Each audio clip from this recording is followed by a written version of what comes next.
Hello, everybody. Welcome today to our Regional Community Coalition call. So nice to see everybody. We'll give everybody a few minutes and then we'll get started.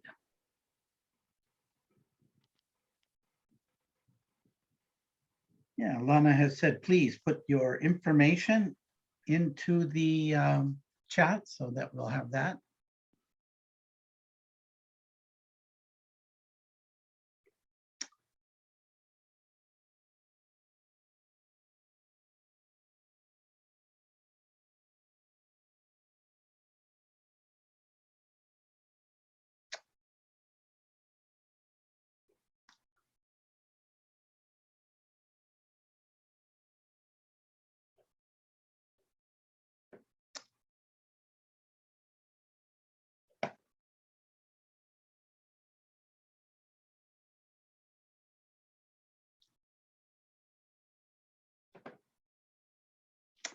Can you folks see my screen? Yes, we can. Great.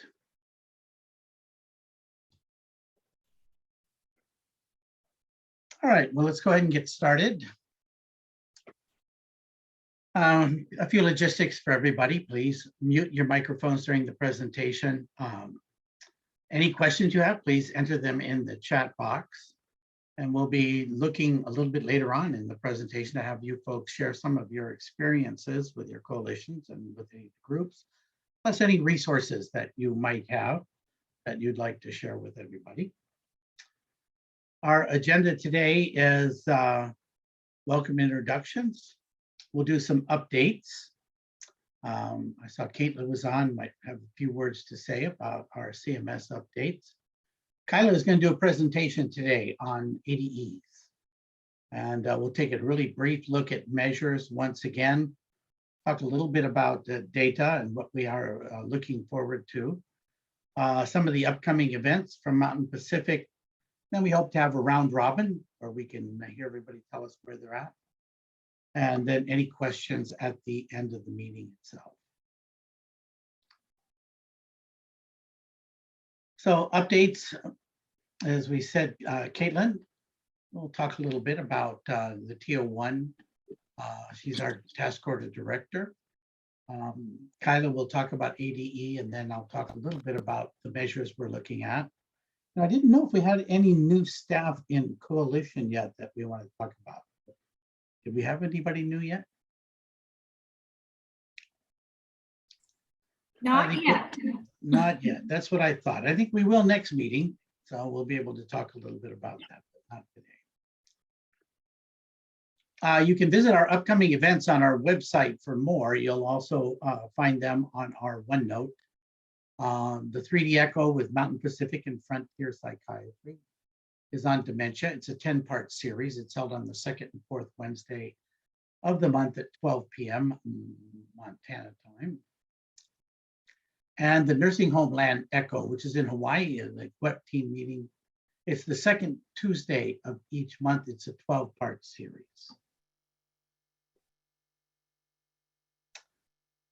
So we're going to talk today about adverse drug events.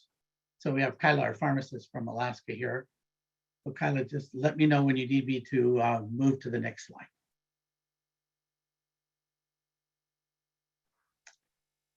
Perfect. I was trying to get the link to put the, that's for the Dementia Echo. Yeah. And if somebody else could find the other one to put in there. Thank you, Mark. So adverse drug events is something that Mountain Pacific is tasked with working on, and it is one of the national patient safety goals for the Joint Commission. And so this is in all settings, really, hospitals and ambulatory care. And this is really kind of a hard item to define and also to measure. And so I'm just going to talk a little bit about kind of like some basic definitions of adverse drug events and kind of the whole encompassing idea, and then how we would like to work with you all to help you in your communities work on adverse drug events, and how you might be able to start looking at that a little bit more closely as far as how you measure.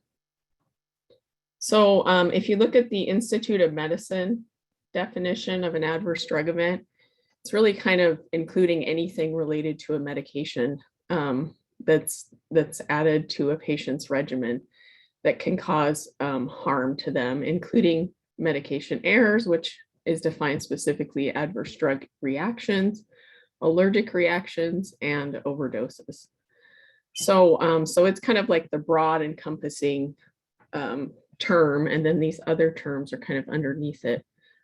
So medication error is when an inappropriate use of a medication that may or may not result in harm. So this could include things that are kind of like near misses, kind of items that might happen with a medication along that process of prescribing, transcribing, administering, monitoring, and even adherence is included in here, which I think is really interesting. So it's considered a medication error if somebody is non-adherent to their medication regimen, which is something that I never would have thought about. But it's also something that's really hard to measure. So just kind of an interesting thing that I noticed when I was diving in a little bit more. And then an adverse drug reaction is when the harm is actually related to a drug at a normal dose that we would normally be prescribing a medication. So these two terms basically fit underneath adverse drug event, and then add on allergic reactions and overdoses to that. Next slide, Mark, please. So this is just kind of a nice visual that I thought might kind of help us get these definitions correct.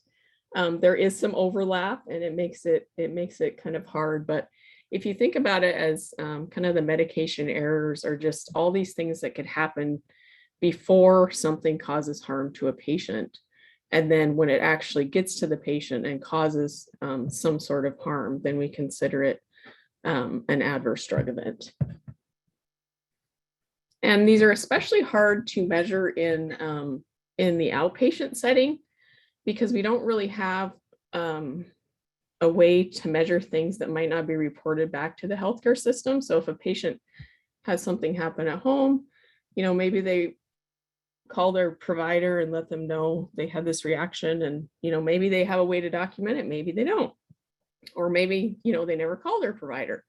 So it can be really kind of hard to figure out where the line is on measuring these, especially in the outpatient setting, because we do have some data on patients that have to access care in either the emergency department or in some other form of the healthcare system. Next slide, please. So these are causing a lot of harm to patients. So here is just kind of our numbers. And these are actually only the patients that are accessing care in either emergency department or hospital. So there's probably a lot more things going on that we're not really measuring very appropriately related to adverse drug events. And nearly 5% of patients in the hospital actually experience an adverse drug event. And then as we probably all are pretty familiar with, people are taking a lot of medications. So 82% of adults in the US take at least one medication, and 29% take 5 or more. So we're looking at a fourth to a third of people that are taking 5 or more medications. So that's increasing their risk of having one of these adverse drug events. And then the folks that are in our older category that have more chronic conditions are taking more medicines than the rest of the population. And that puts them at even higher risk. And a large percentage are taking at least 10 medications. And this does include herbal medications and over-the-counter medications too. Next slide, please. So this is just some data that I grabbed from CDC website, and this just gives kind of the information that I presented on the last slide, but number of patients taking 1, 3, and 5 or more medications is pretty high. Next slide, please. So what are the risk factors for having an adverse drug event? So probably one of the number one terms that you'll hear related to adverse drug events is polypharmacy. So what is polypharmacy? So the American Academy of Family Physicians defines it as regular use of at least 5 medications. So this is a fairly large number of patients, and an even higher percentage if you look at our older population, which is the next risk factor for having increased risk of an adverse drug event. And this is related to, just like the general aging process and the way our body metabolizes drugs, the pharmacokinetics, the pharmacodynamics, kidney function, liver function, things that we see in patients that may have chronic diseases or in patients as they age. And then also pediatrics, because this population, we have to be a little bit more succinct with our dosing. Usually we're doing a weight-based dosing versus like an age-based dosing for these patients. And then if they're taking certain medications, so it's actually been identified 3 kind of major classes of medications that can put patients at an increased risk of an adverse drug event. This particular article that I was looking at said 4, but they lumped anticoagulants and antiplatelet medicines in the same category, which essentially have the same adverse drug events if they're not used correctly. And primarily what we're looking at is risk of bleeding with those. So I'll, next slide, please. So these are kind of like the general high-risk categories that Mountain Pacific has been working on and wants to work more with you on, looking at your patients that are on anticoagulants, looking at patients that are on diabetes medication, and looking at patients that are on opioids, and looking at what kind of adverse drug events they're having and at what frequency they're having these. So this is something moving forward that we're going to be hopefully able to provide you with some data in your communities on what's going on related to these medications. So that is something that's on our agenda and that we hope to have out to all of our coalitions soon. And then we can kind of be able to figure out where we want to look specifically, where are the higher risk patients and how can we do some quality improvement work surrounding that. And next slide, please. So as this was identified as a national patient safety issue, there is a national action drug plan or action plan, ADE action plan. And these were the areas that were identified as places where we could look to kind of start to tackle this problem. And I do have a link at the bottom here for the action plan. And then there's also additional links, I believe, on my resources slide. So moving forward, and that's my last slide, is just some other resources that you may or may not be familiar with, but that might help you get started with kind of looking at some of these things in your communities. So I really like the Institute for Safe Medication Practices. They have these self-assessments on there where you can look at different high alert medications, even beyond those 3 that I mentioned, but they also have some really good high alert medication guides that are directed more towards patients. And I am also curious to find out if you have resources that you can share. Mountain Pacific is going to be doing an email campaign where we're going to be distributing adverse drug event resources over the next couple months. So that's something to look out for as you're seeing emails from us. That's going to be something that we're working on. And I would love to hear from everybody in the audience if you have additional resources or interventions or anything that's going on in your communities that you'd like to share related to adverse drug events. So thank you. Thank you, Kyla. Did anybody have anything they wanted to share at this point?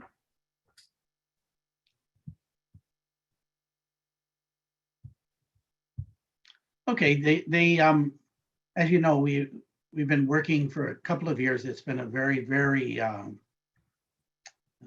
strange time period in healthcare with the pandemic, and ADEs and some of the work that we've done over the past 2 years are areas that we have been given a little bit more time to target, to look at between now and probably June, it looks like, of the year coming up. And so we would like to rethink our work on ADEs and a few other measures that we have, so that we'd be able to not only address them and do RCAs around them, and then also come up with a couple of interventions that we might be able to do through our coalition work to try and improve admissions, readmissions, and a few of the other measures that we're looking at. So we're pretty happy that we're in this position, but at the same time, as for Mountain Pacific, these are areas that we definitely need to target through our coalition-based work. I know, Caitlin, you're on the call today. Was there anything you wanted to add about our TO1 work? Hi, Mark. Hi, everybody. Sure, I would love to have the opportunity to talk with everyone. First, Happy New Year. I can't believe we've already blinked and it's going to be February. I'm sure you guys, like me, have been setting new goals for yourself and moving forward. I like to kind of share my 6-year-old's New Year's resolution because it really sets a good tone for the year. She let me know she wants to learn better in school and eat more cake. So I think she's onto something there, right? I'm like, yeah, that's exactly the outlook we all need moving forward.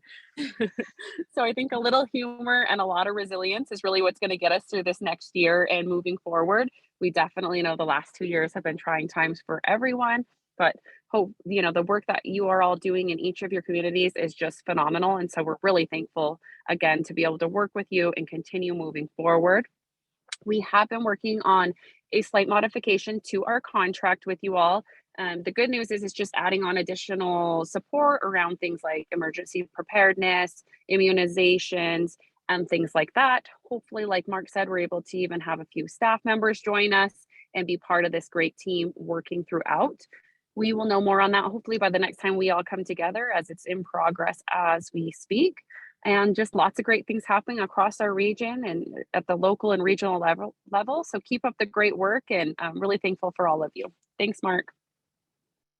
Thank you very much, Caitlin. Thanks for the humor. That was great.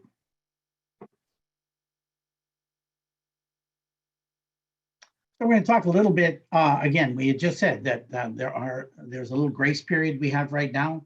We'd like to look at some of the measures that we've been looking at over the past couple of years, and we'd like to dedicate a little bit of time. We're hoping that, and we know that the Omicron is spreading again, but we're starting to see here in Hawaii that we're hoping we've seen numbers start to go down, and we realize that there may be time period here between variants or after the Omicron where we have a little bit of time to dedicate more work into quality improvement and quality innovation. The measures we do work on now are called categories. We've kind of gone through 3 different definitions of what the work is, but we'll be looking at opioid utilization and misuse, patient safety, which is part of the ADE work that we're talking about, adverse drug events. We really want to focus a lot on chronic disease self-management and care coordination, safe handoffs between the acute and post-acute care partners that we have throughout. We're looking now also at COVID-19 and infection control. Within that, we'll be looking at emergency management. Everyone will need a plan. And we'll also, adding to that, it looks like as part of that emergency management plan will be something along the lines of staffing emergency planning also, since that has become such a huge issue all across the country. And last but not least, we're looking at immunizations. So these are the areas that we'd like to focus on. We'd like to kind of get a renewed vigor around some of our quality improvement work.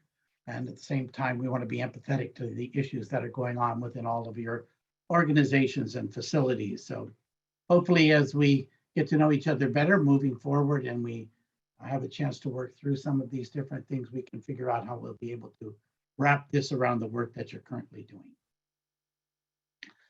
We are looking at new data dashboards. And as you've heard, if you've been to these meetings before, we're using a Power BI, a Power Business Intelligence look, which will break down information quite a bit as we kind of look at all the different measures we have. And at the same time, we're being asked to take a look at equity. And I think the pandemic has shown a light on that in healthcare. And so we're trying to take a look at that, and we're in the midst of actually putting this together. And once it's all out, we'll be able to share that with the coalitions also. So we got our first poll for today. Mary, do you have our poll up, ready to go?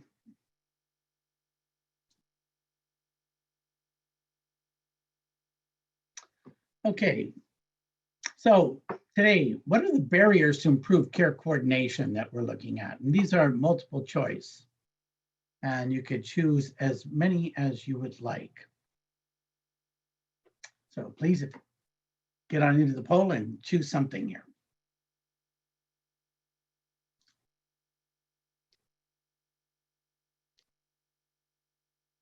Wow, there you go. Looking good.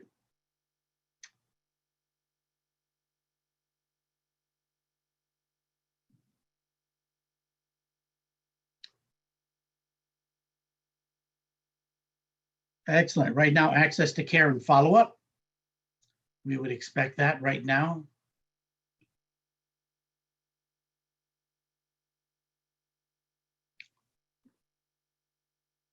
Lack of contact among team members. With all of the turnover, I'm sure we're all seeing this. New people in new places. Fewer people actually on the floor at given times. People who don't normally staff the floor are staffing it because there's a shortage of people due to either testing positive or being in an area where people were previously sick. So lack of contact and access to care follow-up. Thank you all very much. These are the areas we're looking at. Physical separation is one that we also kind of thought would be a big, and the time it takes to initiate contact or communication amongst each other. Mark, somebody else Maggie added to the chat, other lack of resources. Lack of resources, yes. Mhm. Yep. Excellent. Thank you all very much. This is helpful. It gives us a chance to take a look at how we move forward here, and we start looking at care coordination, again, across acute and post-acute care. Give us some ideas about the types of resources and tools we'll be looking at. Okay. I also see somebody mentioned patient advocate in the chat as well. Yes, patient advocates, families, caregivers, all kinds of areas that once we have an outbreak or once people are sick and need their emergency room or hospital, it's hard to get a family member up there to help out. We're trying to do more visitation, but at the same time, we also want to make sure that we don't have other outbreaks from community transfer of the disease.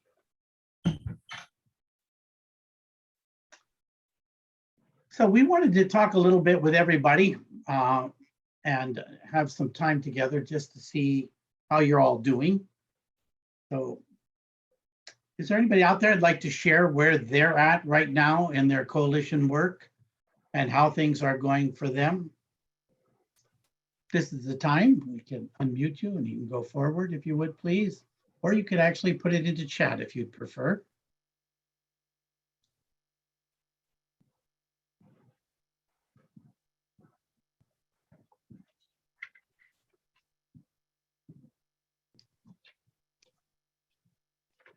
Hey, Mark, this is Crystal in Wyoming. Hi. And something that I can share within our coalition work is that we know that we have our staffing shortage, and a lot of the quality folks and the nurses that are possibly in administrative positions are now working the floor and night shifts. And so what we've done is we've partnered with our community college here in Casper, some health science gals that are going through the occupational therapy program who need hours towards their degree and practicums. And so they have taken on the role to help with some infection control practices here within our health systems. And they just started last week, so more to come. But that is one solution that we have found as a resource within our coalitions. Terrific. Thank you so much for sharing, Crystal. You bet. Anybody else have something they want to talk about?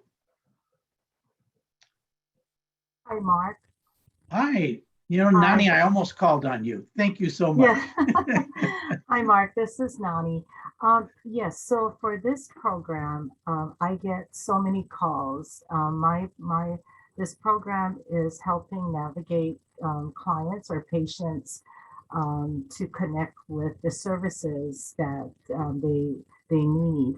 What I see and what the calls that I get is many family members don't know how to navigate the system.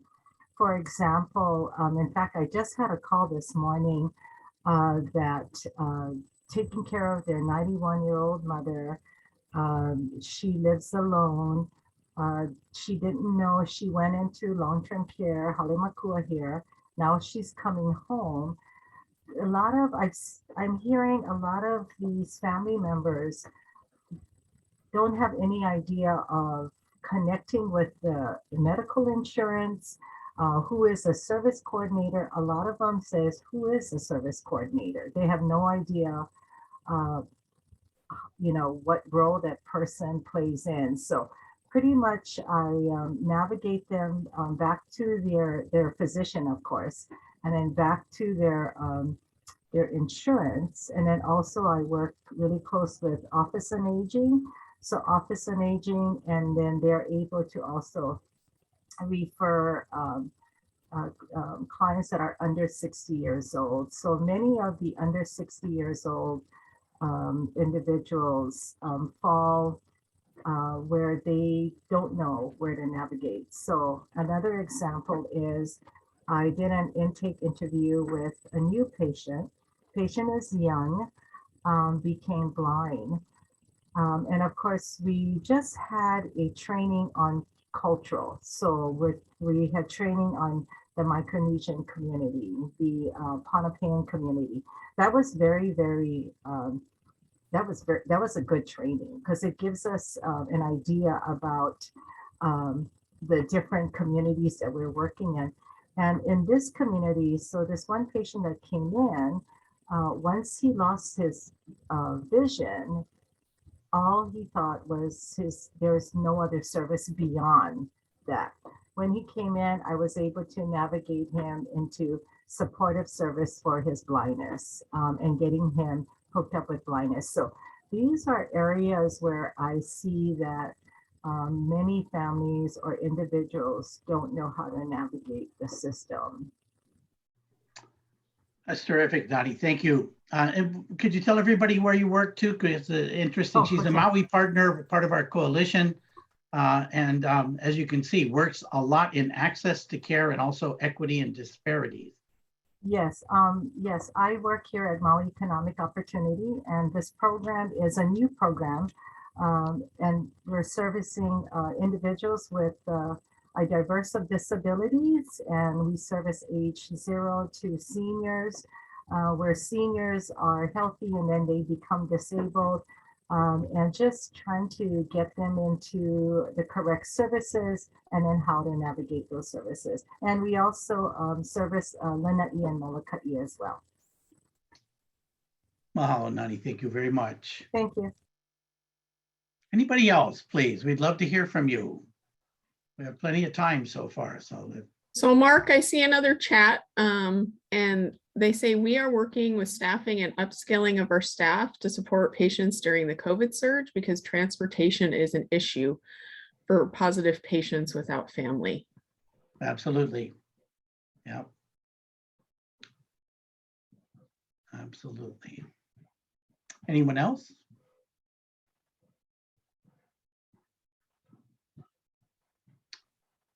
Okay.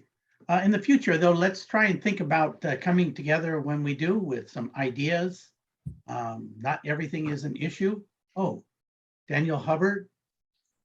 Yes, hi. Sorry, Hi, I was Jen. trying to find my unmute button. Okay, Hi, so I wanted to share actually a resource with the group. We are hosting our Rocky Mountain Conference on Dementia.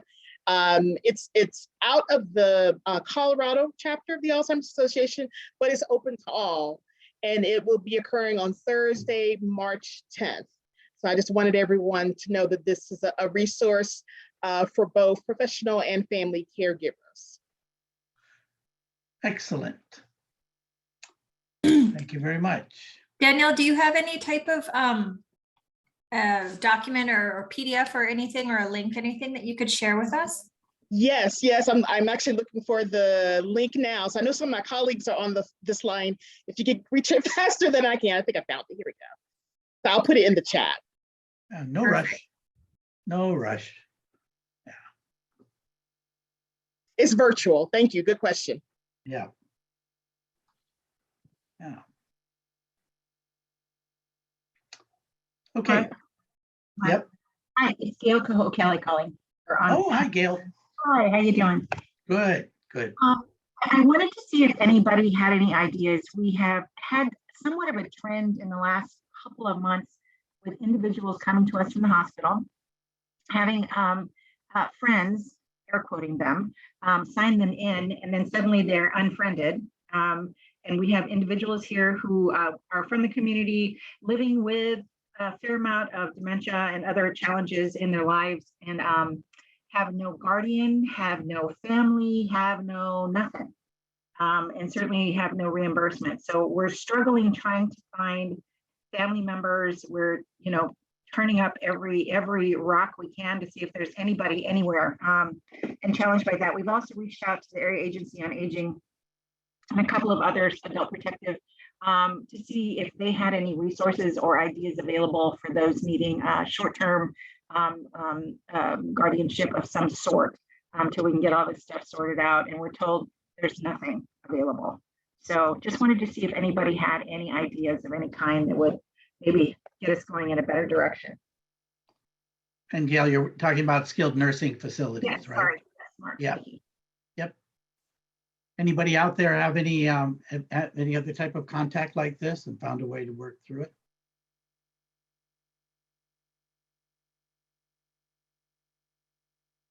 This is Kathy Jacoby from the Alzheimer's Association. And I would just share from personal experience, because I've been going through this myself lately, that I've had to activate a social worker within my parents' health system.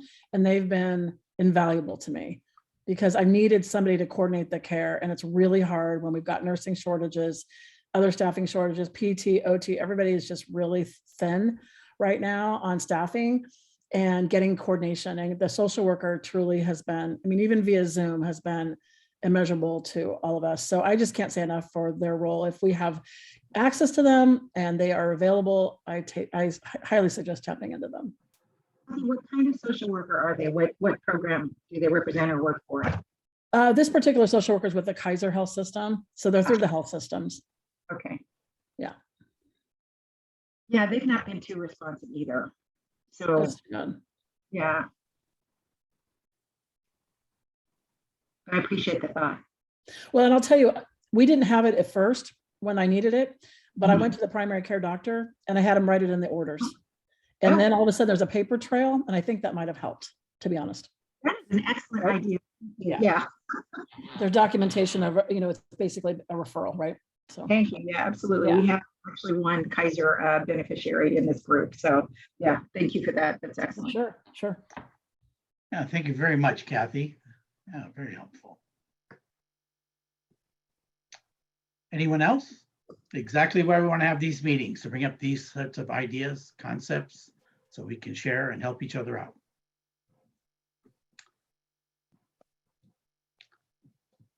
All righty. So what we'd like you to do now is try to chat in your responses or come off mute, either one. And we want to know, what are the 3 top coalition priorities for 2022 going forward? Want to know, what are your needs, challenges, opportunities, successes, outcomes? We report out regularly every month to our contracting officer, and these types of priorities help us and help CMS understand what's going on in our different communities and coalitions. So if you could right now have anything that you'd like to add to it, either come off mute or add it to the chat, please.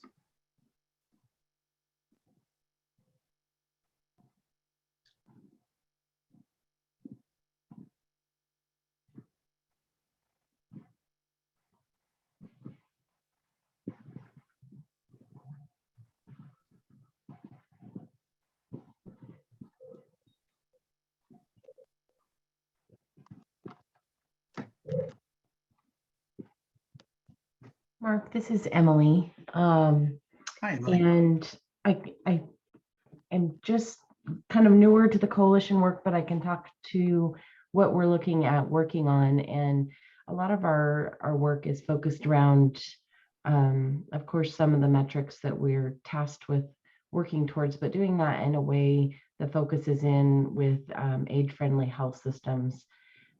We are also partnering with Carroll College here locally in Helena to work on a couple of different potential projects.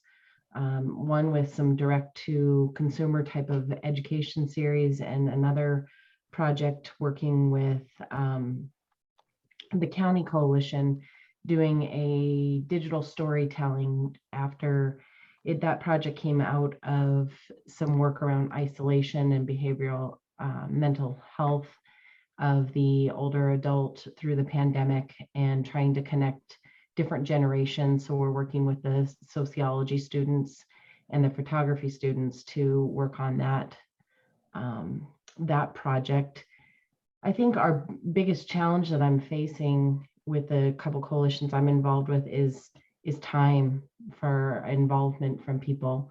You know, the healthcare providers are short-staffed, they're burned out, they're exhausted, and trying to figure out a way to interact in a meaningful way that doesn't add an additional burden to their already hectic schedule is a challenge for sure. So anybody that's, you know, in that situation that's on this call, I'd love to hear any feedback you have for those of us that are trying to be helpful and make our work meaningful with you. That would, if you have any suggestions on how we can go about that to best support you.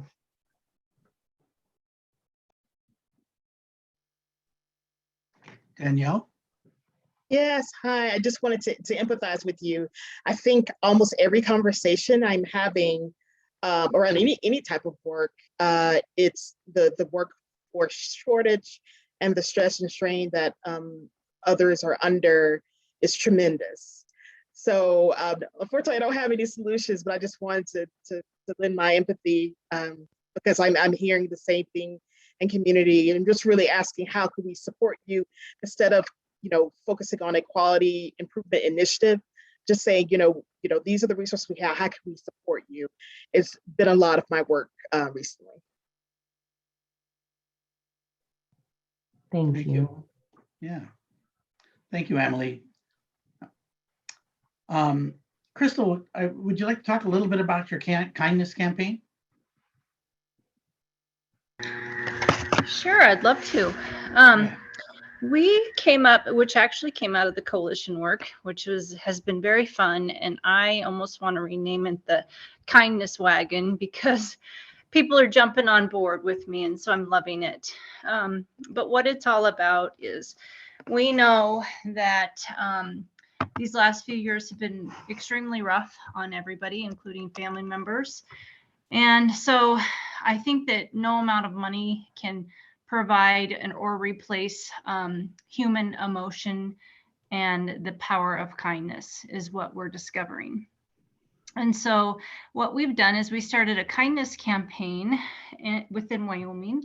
And what it is truly is just thanking somebody that you feel or you've worked with that has really made a difference or pulled their weight in more ways than one. And it's really, the theme is kindness is contagious, and that's truly what it is.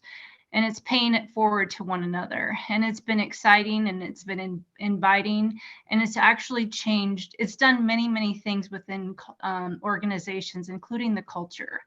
So we know that if any of you know the word of absenteeism or second victim phenomenon, or just, you know, the